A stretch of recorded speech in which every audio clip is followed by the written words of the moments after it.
इस संदेश का शीर्षक है अपने पहले प्रेम में लौट कर आना। इसे सुनकर आशीष पाइए।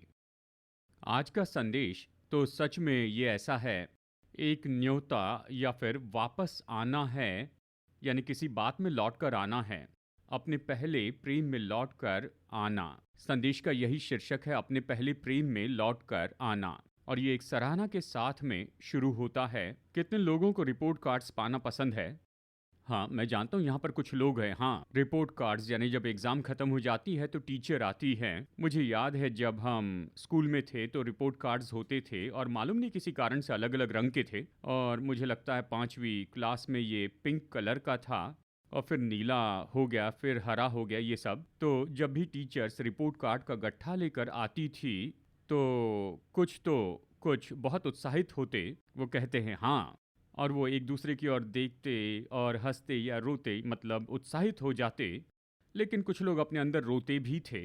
ये तो ऐसे थे जैसे नहीं रिपोर्ट कार्ड्स नहीं। साल के उस समय में फिर से डांट का वो दिन होता, और इसलिए ये जानता हूँ कुछ लोगों के लिए शायद ये बहुत अच्छा अनुभव तो नहीं रहा होगा। शायद कुछ लोगों के लिए हाँ, रिपोर्ट कार्ड्स आपके लिए अच्छा है। लेकिन देखिए, ये इस तरह से शुरू होता है।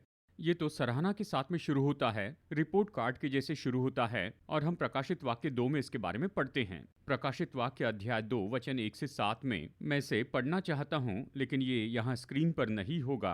आप इसे अपनी बाइबल में पढ़ सकते हैं। प्रकाशित वाक्य 2 वचन 1 से 7। इफिसुस की कलीसिया के दूत को ये लिख, जो सातों तारे अपने दाहिने हाथ में लिए हुए हैं और सोने की सातों दीवटों के बीच में फिरता है, वो ये कहता है, मैं तेरे काम और तेरे परिश्रम और तेरे धीरज को जानता हूँ, और ये भी कि तू बुरे लोगों को देख नहीं सकता, और जो अपने आप को प्रेरित कहते हैं और हैं नहीं, उन्हें तूने परख कर झूठा पाया, और तू धीरज धरता है और मेरे नाम के लिए दुख उठाते उठाते थका नहीं। कहता है दुख उठाते उठाते थका नहीं। पर मुझे तेरे विरुद्ध ये कहना है कि तूने अपना पहला सा प्रेम छोड़ दिया है। इसलिए स्मरण कर कि तू कहाँ से गिरा है, और मन फिरा और पहले के समान काम कर। यदि तू मन न फिराएगा तो मैं तेरे पास आकर तेरी दीवट को उसके स्थान से हटा दूंगा। यानी मन फिरा। पर हाँ, तुझमें ये बात है कि तू निकुलियों के कामों से घृणा करता है, जिनसे मैं भी घृणा करता हूँ। जिसके कान हो वो सुन ले कि आत्मा कलीसिया से क्या कहता है। जो जय पाए मैं उसे उस जीवन के पेड़ में से जो परमेश्वर के स्वर्गलोक में है फल खाने को दूंगा। तो प्रभु ये संदेश देते हैं, यूहन्ना को इसे लिखने के लिए कहते हैं, और ये तो स्वर्गदूत के लिए है, या कहिए इफिसुस की कलीसिया के अगुवे के लिए है। वो कहता है, और ये तो बिल्कुल स्पष्ट रूप में कहता है कि मैं तेरे कामों को जानता हूँ।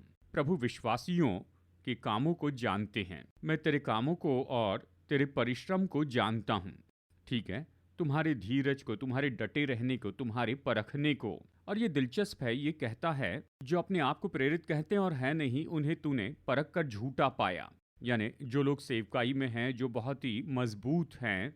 अब यहाँ पर वचन के दूसरे भाग को देखिए। यहाँ वो कहता है, ये तो अगला वचन है, माफ कीजिए। ये कहता है तू तो धीरज धरता है। कई बार हम अपने विश्वास की पटरी से नीचे उतर जाते हैं जब हम किसी को सेवकाई में देखते हैं जो गलती करते हैं या गिरते हैं। लेकिन यहाँ पर विश्वासी जो इफिसुस के कलीसिया के लोग थे, वो इससे परे धीरज धरे, वो इससे परे चले गए। अगुवों की गलती के परे शायद वो उससे परे चले गए। और वो कहता है, देखिए सराहना की बात है, वो कहता है कि तुम थके नहीं, सेवा करने में भलाई करते रहें। और फिर ये शब्द आता है, पर मुझे, यानी जानते हैं।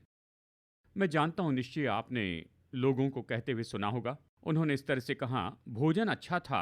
जब आप कहते हैं कि भोजन अच्छा था, वो जानते हैं कि आगे और भी कुछ बोलना है, लेकिन जानते हैं ये इस तरह से था, तो ये इसी तरह से दिखाई देता है। पर ये कहता है, पर मुझे तेरे विरुद्ध में ये कहना है। तो ये क्या है? कहता है तूने अपना पहला सा प्रेम छोड़ दिया है। और शायद हम ये कहें, प्रभु ये क्या है? सराहना की बातें की हैं, परीक्षा के समय और सताव के बीच में, यानी इन सभी चुनौतियों से भरे वातावरण में ये चर्च तो धीरज धरे रहा। इस चर्च ने भले काम किए, पर प्रभु ने कहा तूने अपना पहला सा प्रेम छोड़ दिया है। और फिर वो उन्हें 3 निर्देश देते हैं। देखिए वचन 5 में कहते हैं, इसलिए स्मरण कर कि तू कहाँ से गिरा है। दूसरे शब्दों में परमेश्वर की नज़रों में उसके अनुमान से ये तो ऊंची जगह से नीचे गिरना है। जब हम वो पहला प्रेम छोड़ देते हैं, जब पहला प्रेम छोड़ देते हैं तो आप असल में गिर जाते हैं। वो कहता है तुम ऊंची जगह से गिर गए और अस्तित्व के बिल्कुल निचले स्तर में आ गए। शायद ऊंचे स्तर से सेवकाई के निचले स्तर में, या ऊंचे स्तर से जीने के निचले स्तर में तुमने पहला प्रेम छोड़ दिया है। और फिर वो यहाँ पहला निर्देश देता है कि स्मरण कर कि तू कहाँ से गिरा है। दूसरा है मन फिरा, यानी बदलाव है, आप बदल सकते हैं। ये मन फिराने का समय है। निर्णय लीजिए, निश्चय पूरी तरह बदलने का निर्णय लीजिए। आप उन्हीं कामों को न करते रहें, आप निरंतर उन्हीं बातों में बने न रहें और इस पहले जैसे प्रेम के बिना आप न रहें। तो वो कहता है मन फिरा। फिर तीसरी बात, पहले के समान काम कर। दूसरे शब्दों में जैसे हम मन फिराते हैं और पहले के समान काम करते हैं, ये पहले के से प्रेम की जगह पर ले जाता है और पुनर्गठन की उस जगह पर लेकर जाता है जहाँ से हम नीचे गिर गए थे। ठीक है, तो कहता है स्मरण कर, मन फिरा और पहले के समान काम कर।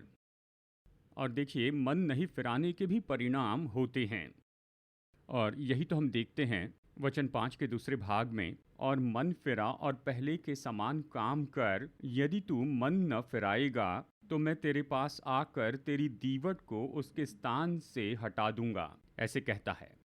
अब परमेश्वर ये नहीं कहते कि मैं आकर पावर ऑफ कर दूंगा, उसे निकाल दूंगा। वो यहाँ पर बहुत ही गंभीर बात कर रहे हैं। आप जानते हैं प्रभु ने कहा मत्ती 5 वचन 13 में, कहा तुम पृथ्वी का नमक हो। मत्ती अध्याय 5 वचन 14 कहता है तुम जगत की ज्योति हो। आप में क्षमता है कि ज्योति के जैसे चमके। विश्वासी के नाते आपके अंदर परमेश्वर का जीवन है और आपको वो ज्योति चमकानी है, अंधकार दूर करना है और ज्योति लेकर आना है इस संसार में जो अज्ञानता में है। और आप में वो क्षमता है, आप में और मुझ में वो क्षमता है। प्रभु कहते हैं कि मन फिराओ या फिर मैं आकर कुछ करूँगा। उस क्षमता के बारे में, वो क्षमता की संसार पर प्रभाव डाले। ठीक है, वो क्षमता कि सब कुछ बदलते चले जाएं। परमेश्वर कहते हैं मैं उसे बदल दूंगा, यानी मैं उसे दूर कर दूंगा। ये बहुत ही गंभीर बात है, बहुत ही गंभीर। परमेश्वर की दृष्टि में तो हम ये कह सकते हैं प्रभु ये तो अनुग्रह का युग है। आप अनुग्रहकारी परमेश्वर है, क्रोध में धीमे और प्रेम से भरे हैं। वही परमेश्वर ये कह रहे हैं। वो कहते हैं मैं जल्दी आऊँगा और दीवट को उसके स्थान से हटा दूंगा। ये गंभीर बात है। और जैसे हम विश्वासी की देह है या व्यक्तिगत रूप में कि हम इस बात को जाने और कहें प्रभु आप इसके बारे में गंभीर हैं, गंभीर है कि हम उस पहले के से प्रेम में लौट आए। ठीक है, तो हम सवाल पूछ सकते हैं प्रभु ये पहला सा प्रेम क्या है। मैं बहुत कुछ कर रहा हूँ प्रभु, यानी आपके नाम के लिए मैं ये जीवन जी रहा हूँ, बहुत कुछ कर रहा हूँ, आपका आदर करता हूँ। प्रभु ये पहला सा प्रेम क्या है? और इसकी कुंजी तो प्रभु यीशु के शब्दों में है। और जब वो बातचीत कर रहे थे वहाँ शास्त्रियों और व्यवस्थापकों के साथ में, ठीक है, और वो बहुत ही दिलचस्प तरीके से शुरू करते हैं कि व्यवस्थापक आकर पूछता है, यानी ये सवाल पूछता है जानकारी पाने के लिए नहीं, लेकिन प्रभु को परखने के लिए कि उसे झूठा ठहराए या उसे लोगों के सामने किसी तरह से अपमानित करें। वहाँ बहुत से लोग थे, तो वो आकर ये पूछता है कि सबसे महान आज्ञा क्या है, पहली आज्ञा क्या है, या सबसे बड़ी आज्ञा क्या है, वो एक बात क्या है जो मुझे करनी चाहिए। और इसके लिए प्रभु ने उत्तर दिया। मैं सोच रहा था ये अद्भुत है कि प्रभु यहाँ तक कि इसे बदल देते हैं, इस पूरे सवाल को, या कहिए कि उस परिस्थिति को, कि हमें एक बहुत ही अद्भुत प्रकाशन दे परमेश्वर और लोगों से प्रेम करने के बारे में। और ये इस व्यक्ति से शुरू होता है जो यीशु को झूठा साबित करना चाहता था। ठीक है, तो प्रभु किसी भी बात को बदल सकते हैं, यानी शायद हमारे जीवन में कुछ हो रहा है, प्रभु उसे बदल सकते हैं और प्रकाशन और समझ दे सकते हैं हमारी भलाई के लिए। और देखिए यहाँ पर इसी तरह से हुआ और उसने ये कहा, और ये इसी तरह से है। मत्ती 22 वचन 37 में उसने उससे कहा तू परमेश्वर अपने प्रभु से अपने सारे मन और अपने सारे प्राण और अपनी सारी बुद्धि के साथ प्रेम रखना, इस तरह कहता है। बड़ी और मुख्य आज्ञा तो यही है कहा।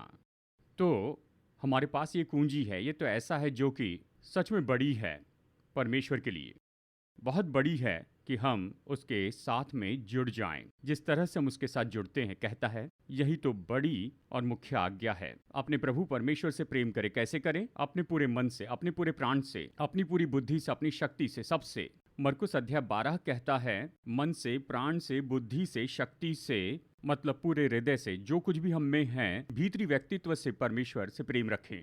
हमारे प्राण मतलब हमारी इच्छाएं, हमारी कल्पनाओं से, हमारे कारण बनाने से, अपने मन से यानी हमारी समझ और बुद्धिमत्ता से, और हमारी शक्ति से मतलब हमारी क्रियाएं, हमारे शरीर से यानी शरीर से हम जो भी करते हैं बस उससे प्रेम रखें। क्या ये संभव है? हाँ, क्योंकि वो कहते हैं तुम प्रेम करो, इसी तरह से प्रेम करो। तो फिर अब ये सवाल है, प्रभु प्रेम करने का मतलब क्या है? प्रेम करने का मतलब क्या है? कल किसी की शादी थी और मैं जानता हूँ निश्चय ही आपने शादी में इस तरह के वाक्य सुने होंगे। मनुष्य का समर्पण नाजुक है और मनुष्य का प्रेम ये सिद्ध नहीं है, लेकिन परमेश्वर का प्रेम हमारे प्रेम को सिद्धता में लेकर आता है। ठीक है, तो शायद हम ये सोच रहे होंगे कि मैं कैसे प्रेम करूं और प्रेम करना क्या होता है। खैर, सबसे पहली बात यह है कि पहले परमेश्वर से वो प्रेम पाए, उससे वो प्रेम प्राप्त करें। वो तो प्रेम के स्रोत हैं, उसका स्वभाव प्रेम है, उसे ले ले कि उससे वापस प्रेम करें और उसके लोगों से प्रेम करें। तो परमेश्वर से प्रेम करने का अर्थ क्या है? क्या इसका ये अर्थ है कि मैं उसे बताऊं, बार बार बताऊं कि मैं उससे प्रेम करता हूं? शायद लोग पूछे या आपकी पत्नी पूछे, क्या तुम मुझसे प्रेम करते हो? इसे कहिए आप इसे क्यों नहीं कह रहे हैं? शायद हो सकता है कोर्टशिप दिनों में तुमने मुझे क्यों नहीं बताया कि तुम मुझसे प्रेम करते हो, इस तरह की मांग। क्या इसका यह अर्थ है कि बार बार उससे कहते रहें कि मैं तुझसे बहुत प्रेम करता हूँ, या उसके लिए बार बार गाते रहें और प्रभु से कहें कि आप उससे प्रेम करते हैं? क्या इसका यह अर्थ है जब हम आराधना के लिए एक साथ आते हैं, हाथ उठाकर गीत गाते, कहते प्रभु मैं अपने पूरे हृदय से आपसे प्रेम करता हूँ? या फिर यह है यानी ऐसी कुछ बातें जैसे हमारे हृदय में गर्म और अजीब सा महसूस करते?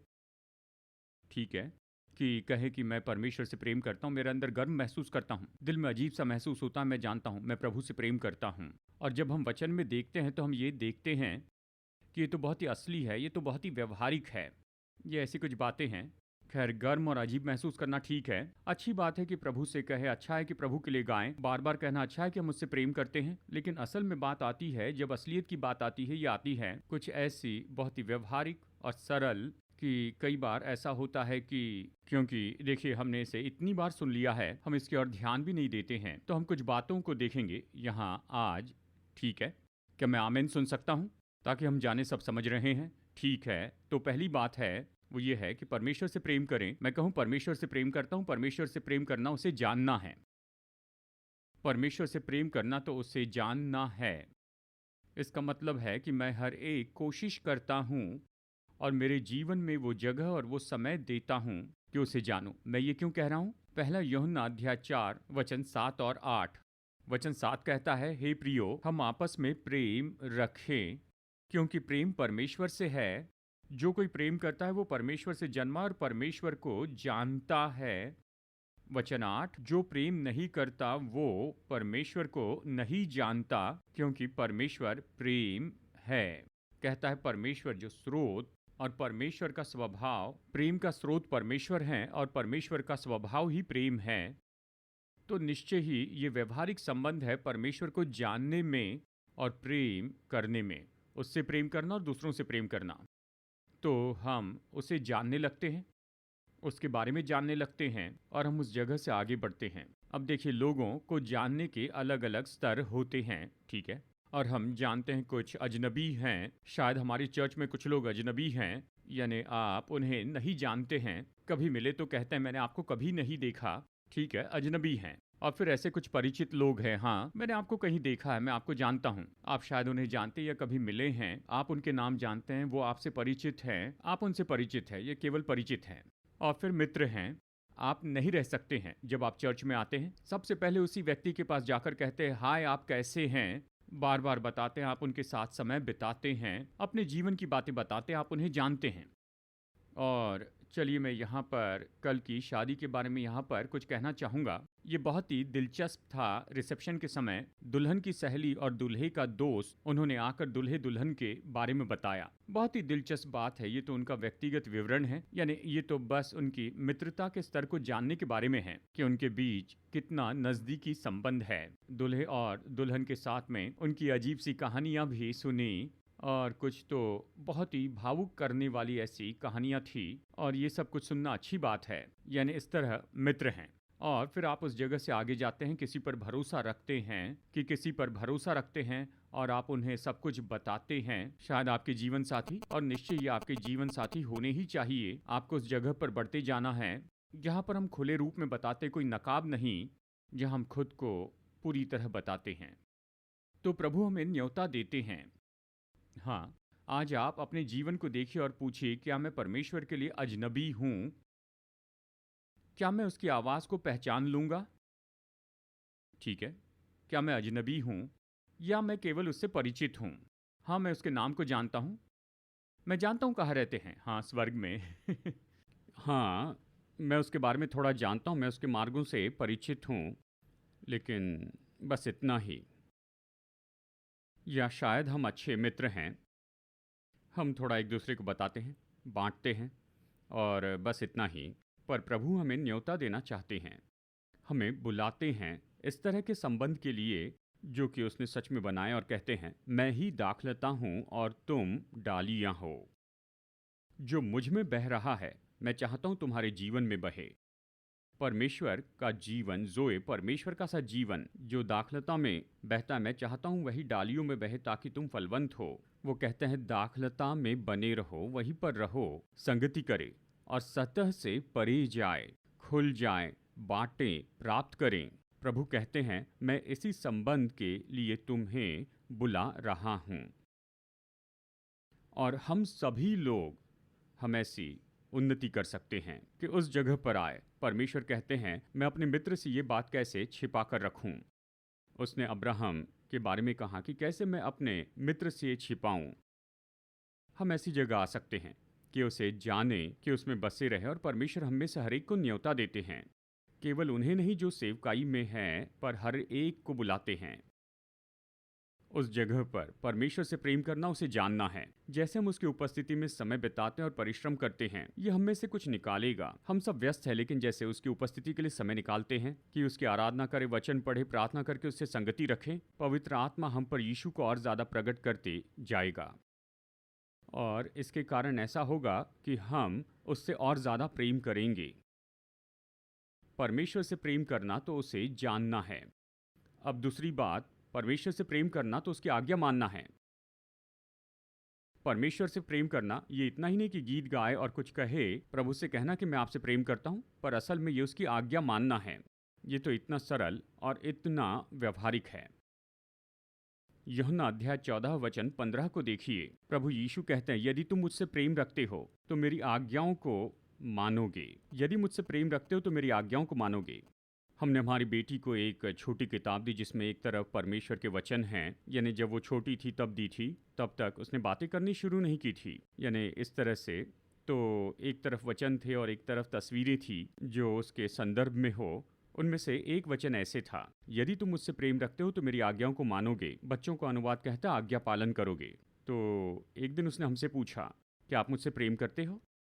और हमने कहा हाँ। तो उसने कहा, मेरी आज्ञाओं को मानो।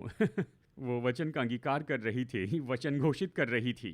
और मुझे ये याद आता है जब भी हम इस वचन को पढ़ते हैं, यदि मुझसे प्रेम रखते हो तो मेरी आज्ञाओं को मानोगे।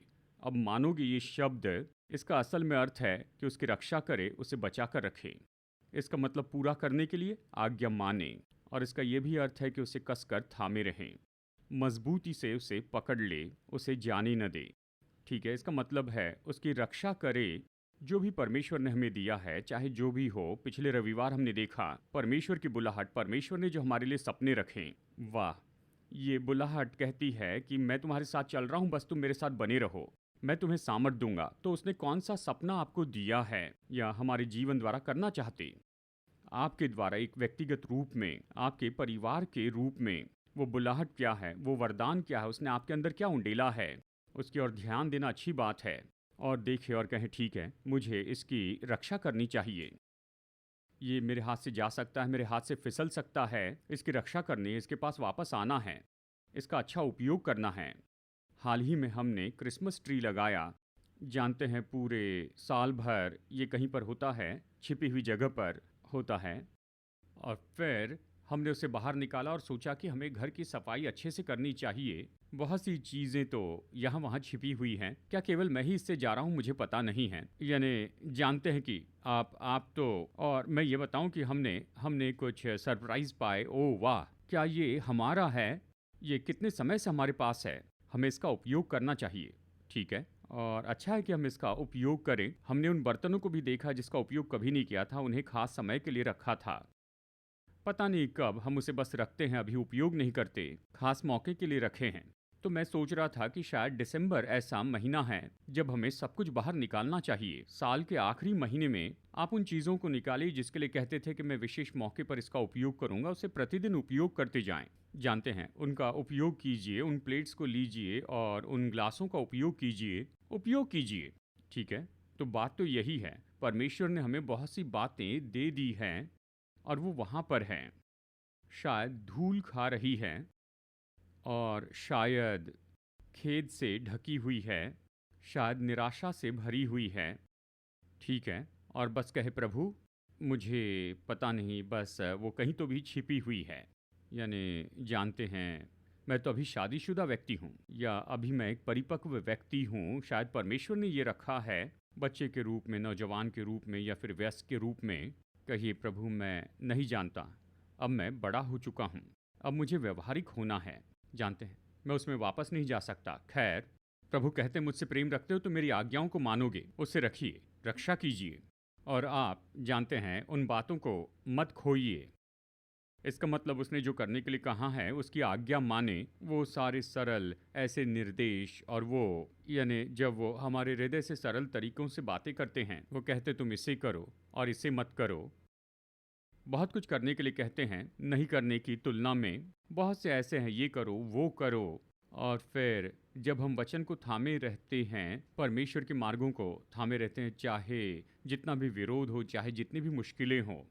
पर बात तो ये है, जब हम उसका वचन मानते हैं, जब हम इसे मानते, इसे पूरा करते हैं, तो परमेश्वर का प्रेम हमारे हृदय में सिद्ध बनते जाता है। पहला यूहन्ना अध्याय 2 वचन 5 कहता है, जो कोई उसके वचन पर चले उसमें सचमुच परमेश्वर का प्रेम सिद्ध हुआ है। सिद्ध मतलब परिपक्वता में लाया गया, परिपूर्णता में लाया गया, प्रगटीकरण के अगले लेवल में लाया गया जब हम उसका वचन मानते हैं। जब हम कहते हैं प्रभु मैं आपसे और प्रेम करना चाहता हूँ, तो हमें बस उसका वचन मानते चले जाना है। ठीक है, और प्रभु हमसे मांग करते हैं कि पूरे हृदय से समर्पण या पूरे हृदय से आज्ञा मानना। कई बार होता है हम आज्ञा मानते हैं शब्द की, पर आत्मा की नहीं। ठीक है, यानी मुझे हेलमेट पहनना चाहिए था, तो फिर मैं कलाई में उसे बांध कर जाता हूँ। मानो मोटरसाइकिल उसे पहने, पेट्रोल टैंक को वहाँ पर सुरक्षित रखना है, उसकी रक्षा करनी चाहिए। तो देखिए, इस तरह से हम शब्द को मानते पर आत्मा को नहीं। ठीक है, यानी सिग्नल आने पर, क्या आसपास में कोई पुलिस वाला है? अगर नहीं तो मैं आगे बढ़ूंगा। मैं चर्च जा रहा हूँ, समय पर पहुँचना है। मैं आशर हूँ, वर्शिप लीडर हूँ, मुझे जल्दी पहुँचना पड़ता है। तो ठीक है, चलो चलते हैं। तो आज्ञा माना, देखिए ये तो छोटी बातें हैं, लेकिन फिर भी कुछ ऐसी महत्वपूर्ण बातें हैं जिन्हें हम सही ठहराते हैं, सही बताते हैं। और हम ये कहते हैं, परमेश्वर मैं तो इसे नहीं करने वाला हूँ। हम तो बिल्कुल कोने पर पहुँचते हैं, शायद पाप करने के या फिर आज्ञा भंग करने के कोने तक पहुँचते हैं। और लगभग हम उस गड्ढे में फिसलने वाले होते हैं, नरक की आग की गर्मी महसूस करते हैं, तो पीछे हटते हैं, कहते हैं कि मैं उस कोने तक पहुँच गया आज्ञा भंग करने की। तो पूरे हृदय से उसकी आज्ञा मानना, और यही कि हम उसकी आज्ञा मानते जाए आत्मा में और वचन में भी। नीति वचन 3 वचन 1, हे मेरे पुत्र अपने हृदय में मेरी आज्ञाओं को रखे रहना। प्रभु से प्रेम करना यानी उसकी आज्ञा मानना। तीसरी बात, परमेश्वर से प्रेम करना। ये बड़ी बात है। क्या आप तैयार हैं? सीट बेल्ट्स लगा लीजिए। परमेश्वर से प्रेम करना ये दूसरों से प्रेम करना है। हाँ, प्रभु आपसे प्रेम करना आसान है, आप कभी बदलते नहीं। आपसे प्रेम करना आसान है, आप क्रोध करने में धीमे, प्रेम से भरे, अनुग्रहकारी हैं। लेकिन लोग, परमेश्वर, लोग तो बहुत ही मुश्किल हैं। प्रभु कहते हैं हमें परमेश्वर से प्रेम रखना चाहिए अपने सारे प्राण, मन और बुद्धि से। बड़ी और मुख्य आज्ञा तो यही है, और उसी के समान ये दूसरी भी है कि तू अपने पड़ोसी से अपने समान प्रेम रख। और अच्छे सामरी के दृष्टांत में यीशु ने हमें बताया कि अच्छा पड़ोसी कौन है। तो अपने पड़ोसी से प्रेम करना, दूसरों से प्रेम करना, ये परमेश्वर के लिए हमारे प्रेम को प्रकट करता है। पहला यूहन्ना 3:16, हमने प्रेम इसी से जाना कि उसने हमारे लिए अपने प्राण दे दिए, और हमें भी भाइयों के लिए प्राण देना चाहिए, कहता है। तो दूसरों से प्रेम रखना ये कई बार बहुत ही मुश्किल बात हो जाती है, क्योंकि लोग बहुत ही मुश्किल हैं।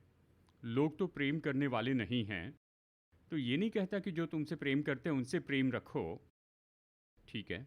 सच में मत्ती अध्याय 5 में, यानी मत्ती अध्याय 5 वचन 44 में, आइए इन वचनों को पहले हम खोलते हैं।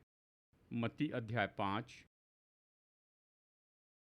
हाँ, मत्ती अध्याय 5 वचन 44, परंतु मैं तुमसे कहता हूँ कि अपने बैरियों से प्रेम रखो। मुझे पता नहीं कि चेलों ने उसके बाद इसका पालन किया या पूरे संदेश का पालन किया। खैर, हम वापस जाकर इसे ऑनलाइन देखेंगे यूट्यूब पर। मुझे पता नहीं यहाँ पर ये खो गए। प्रभु, मैं जिन लोगों के साथ काम करता हूँ, क्या आप उन्हें जानते हैं? मैं उनसे कैसे प्रेम करूँ? जो मुझसे प्रेम करते हैं उनसे प्रेम करने में मुझे मुश्किल होती है। कहता अपने बैरियों से प्रेम रखो। और फिर वचन 46 में, यदि तुम अपने प्रेम रखने वालों से ही प्रेम रखो तो तुम्हारे लिए क्या फल होगा? क्या महसूल लेने वाले भी ऐसा नहीं करते? लेकिन यही तो बात है कि ये तो संभव है, क्योंकि रोमियो 5:5 कहता है परमेश्वर का प्रेम, वो अगापे, ये बिना शर्त का प्रेम हमारे हृदय में उंडेला गया है पवित्र आत्मा के द्वारा ही। ठीक है, तो यदि हम बैठे हैं और हमने यदि यीशु को अपना उद्धारकर्ता और प्रभु स्वीकार किया है, प्रभु यीशु को उद्धारकर्ता बनाया, तो हम सब ने इस प्रेम को पाया है। हमारे अंदर ये अगापे प्रेम है जो पवित्र आत्मा के द्वारा उंडेला गया है। क्या हम इसे कह सकते हैं, मुझ में परमेश्वर का प्रेम है मेरे अंदर?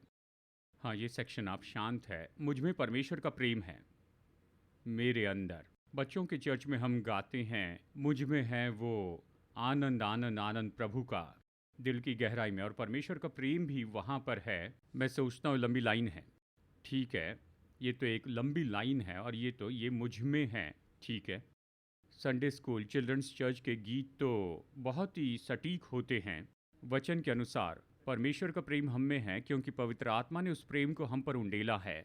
इसे बाहर आना चाहिए, लेकिन ये बाहरी ढांचा है, शरीर की जो रुकावट है, नया न बनाया गया मन, जानते हैं ये तो सच में इस तरह से है जो इस प्रेम को प्रकट करने से हमें रोकता है। हम शरीर के कामों को मार सकते हैं, पवित्र आत्मा के द्वारा उसे मार सकते हैं। आमीन। तो परमेश्वर से प्रेम करना तो लोगों से प्रेम करना है।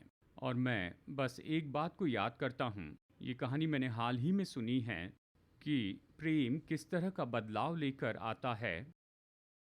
प्रेम किस तरह का बदलाव लेकर आता है। मेरे नाना नानी एक गांव में रहा करते थे, जिस गांव का नाम है उदमापालियन गांव में। ये तो मदुराई के उस पार है। बहुत ही प्रेमी लोग, बहुत ही प्रेमी लोग। मैं उन्हें ताता कहता था, जो कि बहुत ही कोमल थे।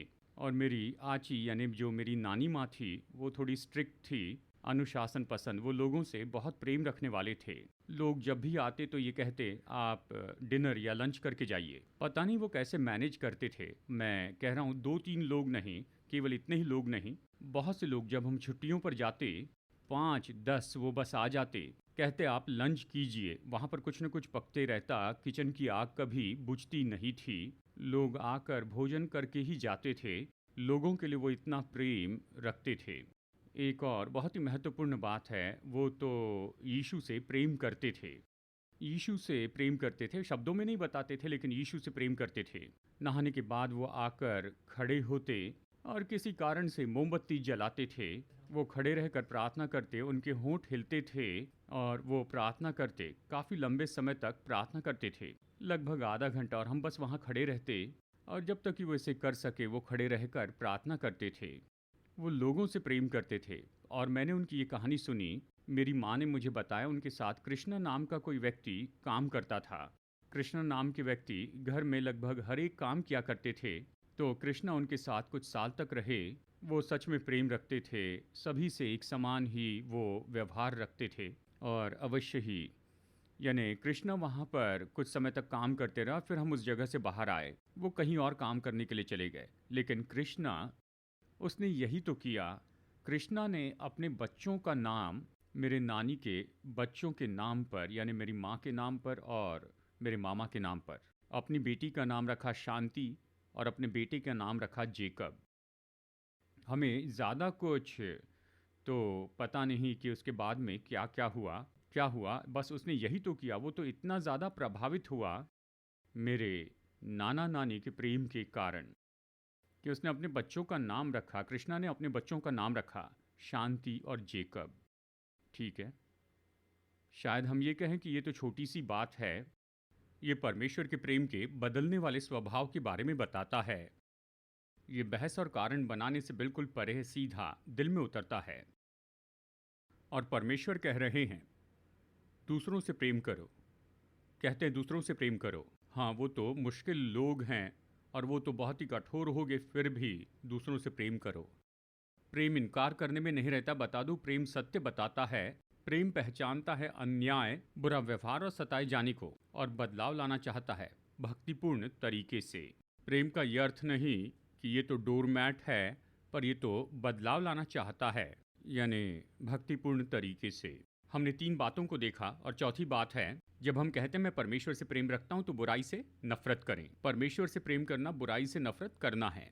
भजन संहिता 97 वचन 10 ये कहता है, हे यहोवा के प्रेमियों, बुराई से घृणा करो। वो अपने भक्तों के प्राणों की रक्षा करता और उन्हें दुष्टों के हाथ से बचाता है। आप जो प्रभु से प्रेम करते हैं, बुराई से घृणा करें। यह नफरत तो जानबूझकर उससे घृणा करना है। बुराई तो वो सब कुछ है जो दुष्ट है, नैतिकता से बिगड़ चुका है। तो यह हम देखते हैं, बुराई से घृणा करे। रोमियो अध्याय 12 वचन 9, प्रेम निष्कपट हो और बुराई से घृणा करो। मतलब बिना किसी दिखावे के, पर सच्चे और ईमानदार हो। प्रेम निष्कपट हो और बुराई से घृणा करो, भलाई करने में लगे रहो। जब हम कहते हैं हम परमेश्वर से प्रेम करते हैं, तो हमें निश्चय ही जो बुराई है उससे घृणा करनी चाहिए। ठीक है, पर बात तो ये है, बुराई आती है कहिए किसी व्यक्ति का रूप लेकर तो फिर हम क्या करें? ठीक है, ऑफिस में वो स्त्री पीठ पीछे बोलती है। ऑफिस में मिस्टर क्रोध तो ऐसे ही रहते हैं। मेरे घर में मिस्टर उकसाए जाना रहते हैं चरित्र के लिए। और देखिए, वो व्यक्ति एक साथ में चलते हैं।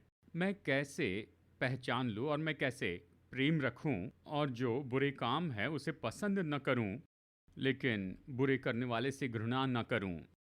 ठीक है, कैसे मैं बुराई से नफरत करूं, बुराई करने वाले से नहीं। कई बार हम गलती करते, बुराई करने वाले से नफरत करते हैं, हाँ, उस बुरे कामों के साथ ही। और वो बुरे काम तो उस व्यक्ति की पहचान हो जाते हैं हमारी नज़रों में। तो हमें परमेश्वर का प्रेम चाहिए, हमें परमेश्वर की सामर्थ्य चाहिए कि हम ऐसा करें। प्रभु कहते हैं मैं तुम्हारे साथ हूँ, मैं तुम्हें ऐसा करने के लिए सामर्थ्य दूंगा। तुम्हें खुद से नहीं करना है, अपनी शक्ति में नहीं करना है, आपके शरीर के बल में नहीं, तुम्हारी इच्छा शक्ति से नहीं। मैं तुम्हें योग्य बनाऊंगा, क्या तुम चाहते हो? ठीक है, प्रभु मुझसे पूछते हैं, और सच में मैं कायल हूँ, जैसे मैं इन बातों को आपको बता रहा हूँ। प्रभु पूछते हैं, क्या आप करने की इच्छा रखते हैं कि प्रेम करे, पिता का प्रेम रखे?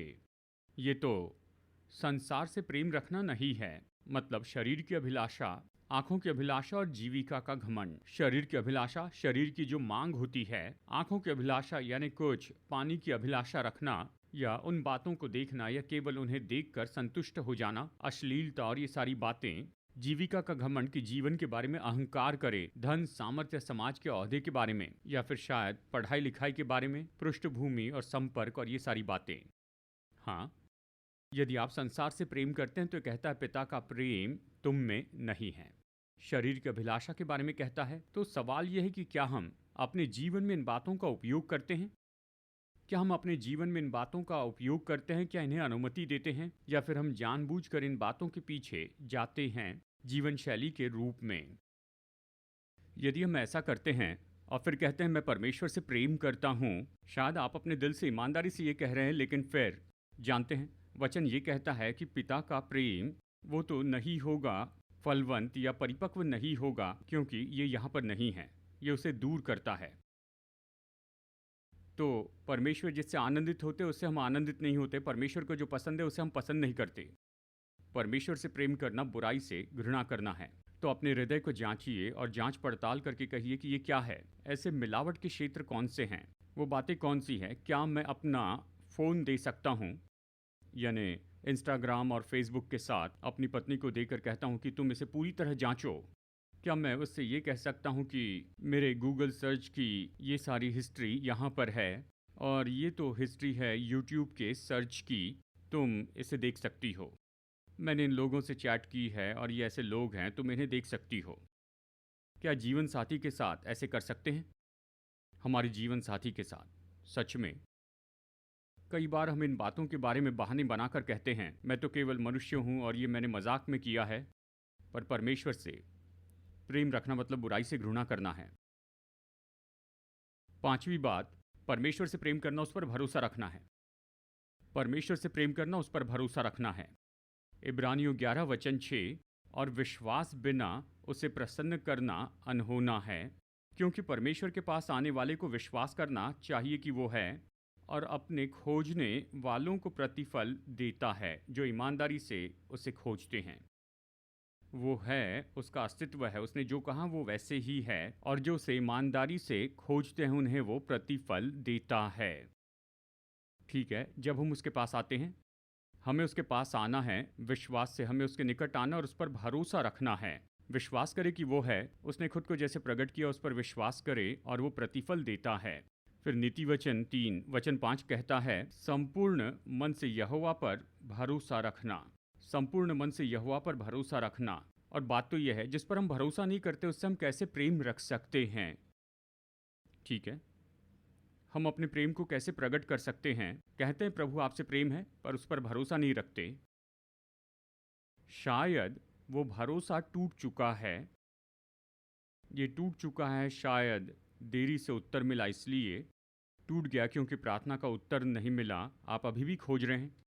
टूट चुका है क्योंकि हम अपनी छोटी समझ में इन सारी बातों को नहीं समझ सकते, एक साथ नहीं रख सकते कि ये सब क्यों हुआ, ये सब कुछ मेरे साथ ही क्यों हुआ।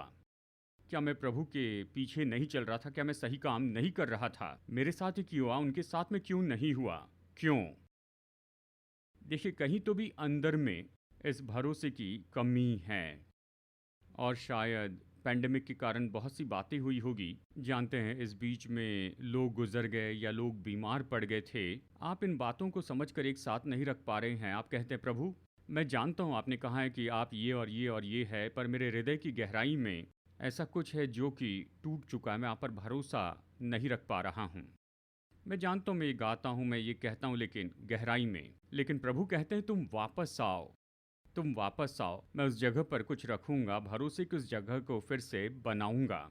पूरे हृदय से उस भरोसे की जगह पर तुम वापस आ जाओ। ठीक है, तो इसलिए कि हमारी प्रार्थनाओं का उत्तर एक निश्चित तरीके से नहीं मिला है, इसका मतलब ये नहीं कि परमेश्वर बदल गए हैं। उसने बहुत ही स्पष्ट कहा है कि वो एक जैसे हैं कल, आज और हमारे भविष्य में, वो एक जैसे ही हैं। ये बड़ी शाश्वती है, महान शाश्वती है। ये परमेश्वर जो पवित्र है, सर्व सामर्थी हैं, वो एक जैसे हैं कल, आज और युगान युग। और आज हमें इसमें कोई मुश्किल है उस खेद के साथ, और आप लड़ते जा रहे हैं उस दर्द से, उस निराशा से लड़ते जा रहे हैं। परमेश्वर हमारी अगुवाई करे कि हम उसे तोड़ दे और हम उसके ऊपर आए और उस पर भरोसा रखने की जगह पर फिर आए। आमीन। तो परमेश्वर से प्रेम करना उस पर भरोसा करना है। इसमें चुनाव करना जुड़ा होता है, इसमें निर्णय लेना जुड़ा होता है।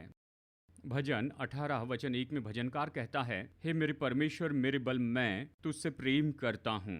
वचन 2 में कहता है, मेरा ईश्वर मेरी चट्टान है जिसका मैं शरणागत हूँ। ठीक है, इन दोनों केस में कहता है मैं उससे प्रेम रखूंगा, मैं भरोसा रखूंगा। वो चुनाव करता है, कहता है प्रभु मेरे पास में और कोई पर्याय नहीं है। चेलों में से पतरस ने कहा कि हम कहाँ जा सकते हैं, तेरे पास ही अनंत अनंत जीवन के वचन हैं, हम कहाँ जा सकते हैं।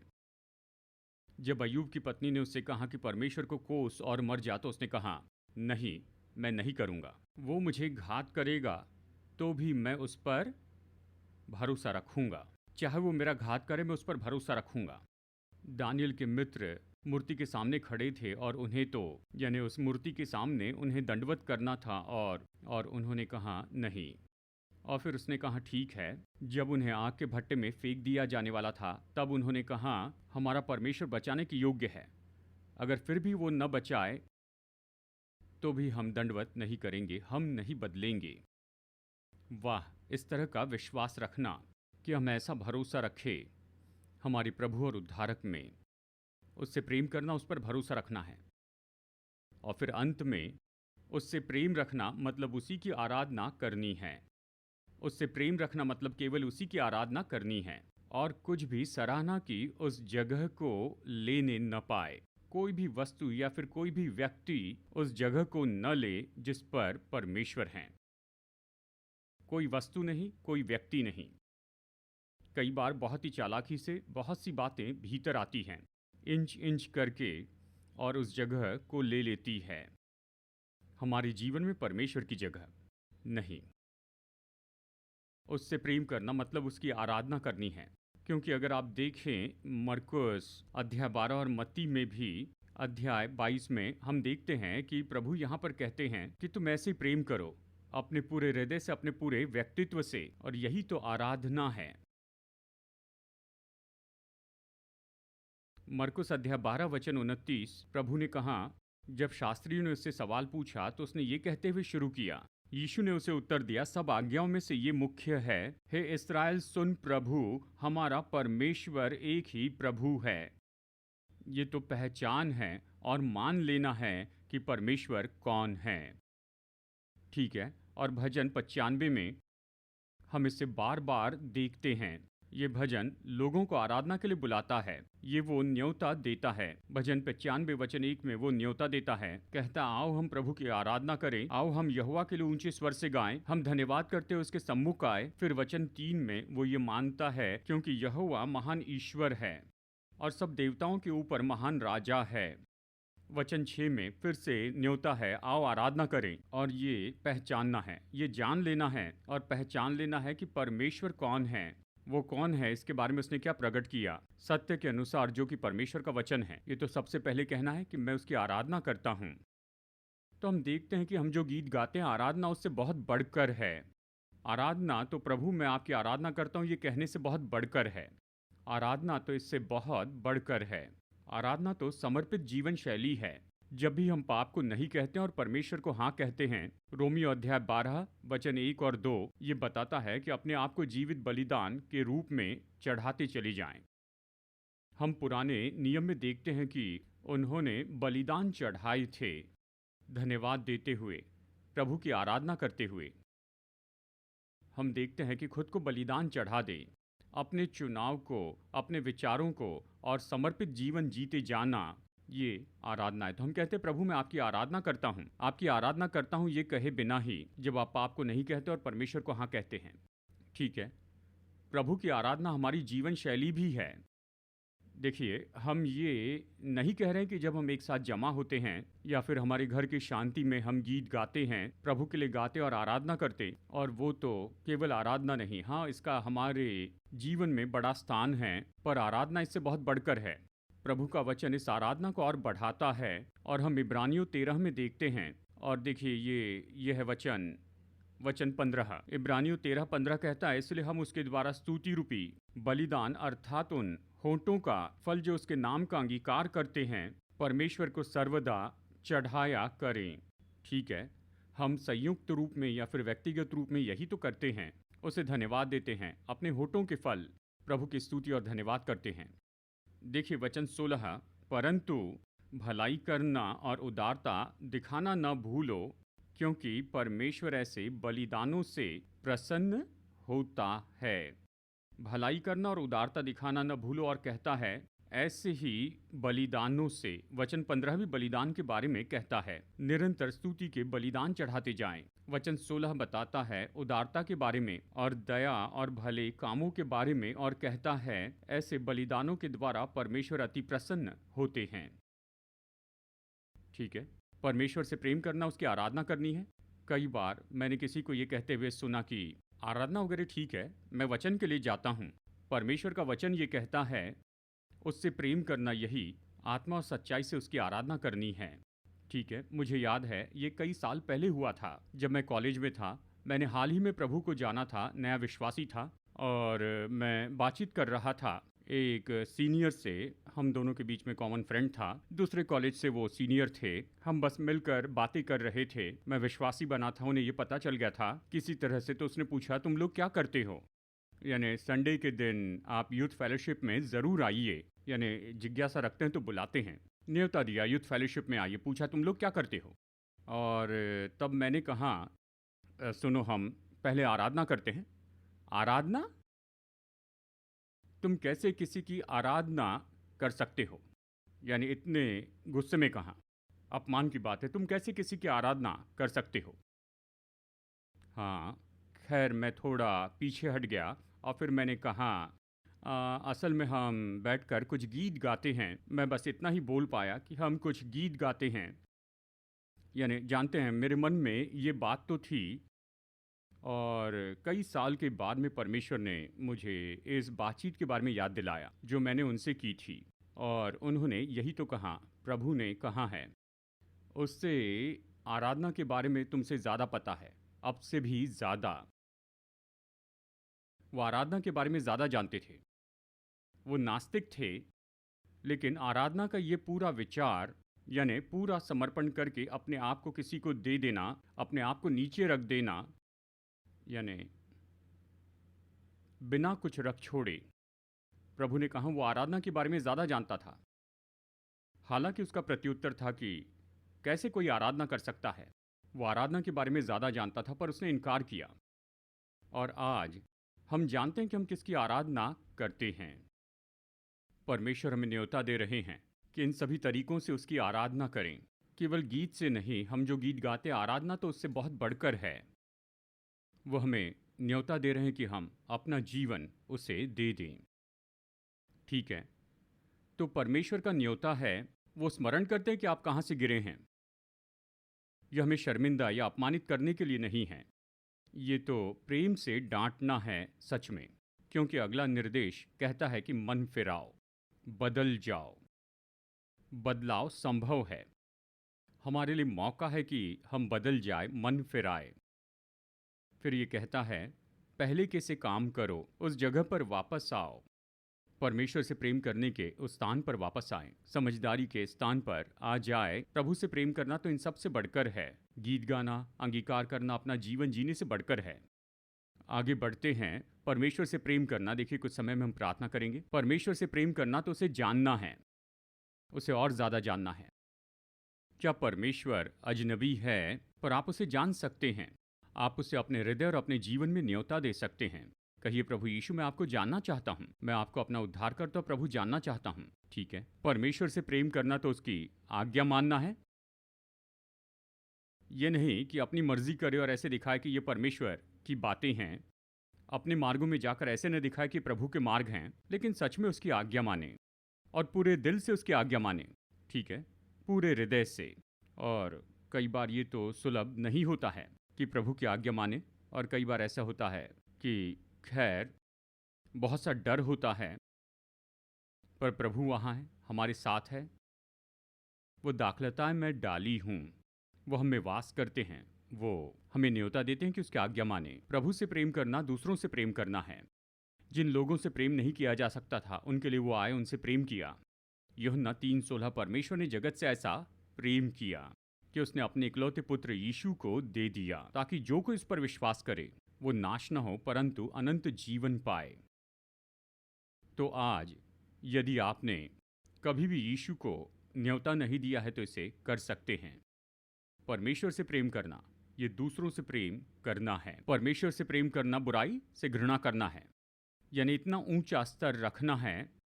और कहिए, मैं जानबूझकर इन बातों को पसंद नहीं करता। ये नहीं कि बुराई करने वाले से घृणा करें, लेकिन बुराई से घृणा करनी, और प्रभु हमें परख दे और हमें प्रेम करने के लिए योग्य बनाए और हम बुराई से घृणा करें।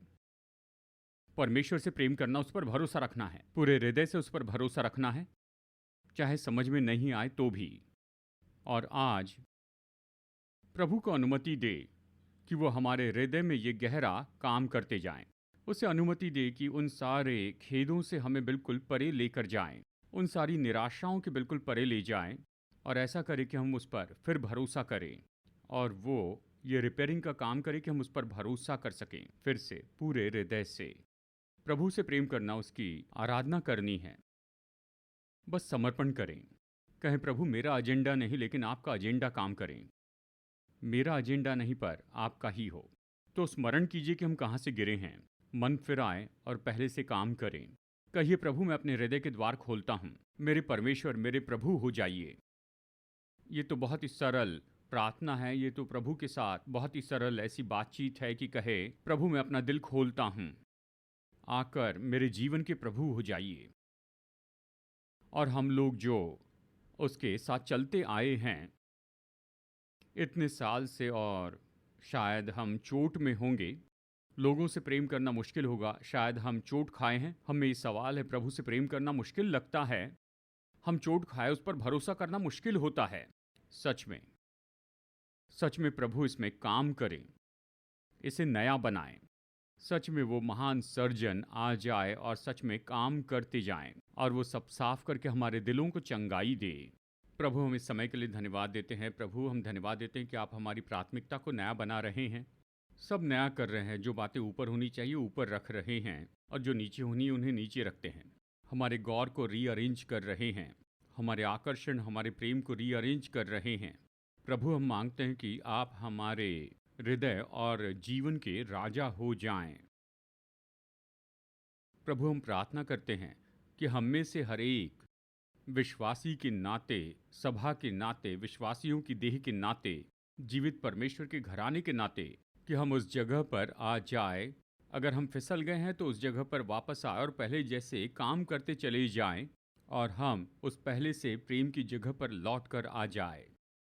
उस पहले प्रेम की जगह, प्रभु धन्यवाद कि आप हमें उस जगह ला रहे हैं कि प्रभाव डाले, नमक बने, ज्योति बने, कि आपकी आवाज़ बने, कि समाज और चोट खाए संसार में हम मददगार हो जाएं। धन्यवाद प्रभु, हम आपको सारी स्तुति और सारी महिमा देते हैं।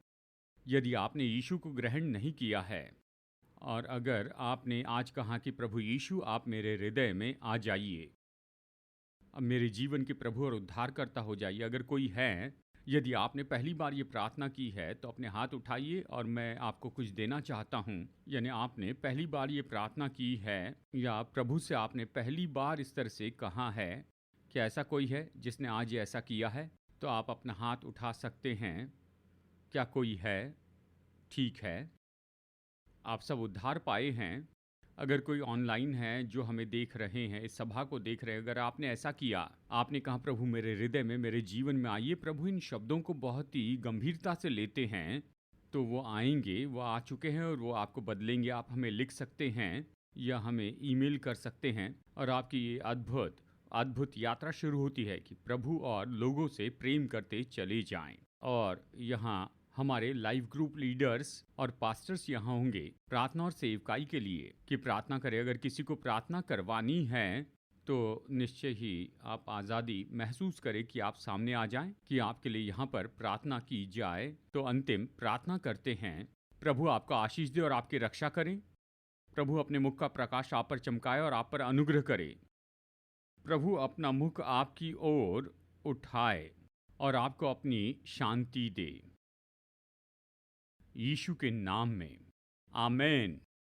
संदेश सुनने के लिए धन्यवाद। भरोसा करते हैं कि ये संदेश आपके लिए आशीष रहा। मुफ्त के स्रोत पाने के लिए, जिनमें हैं सरमन नोट्स और पब्लिकेशन, पाने के लिए विजिट करें apcwo.org पर। बैंगलोर के एपीसी बाइबल कॉलेज की जानकारी पाने के लिए विजिट कीजिए apcbiblecollege.org पर। याद रखिए, all peoples church Bangalore app download कीजिए एप्पल या गूगल प्ले स्टोर से।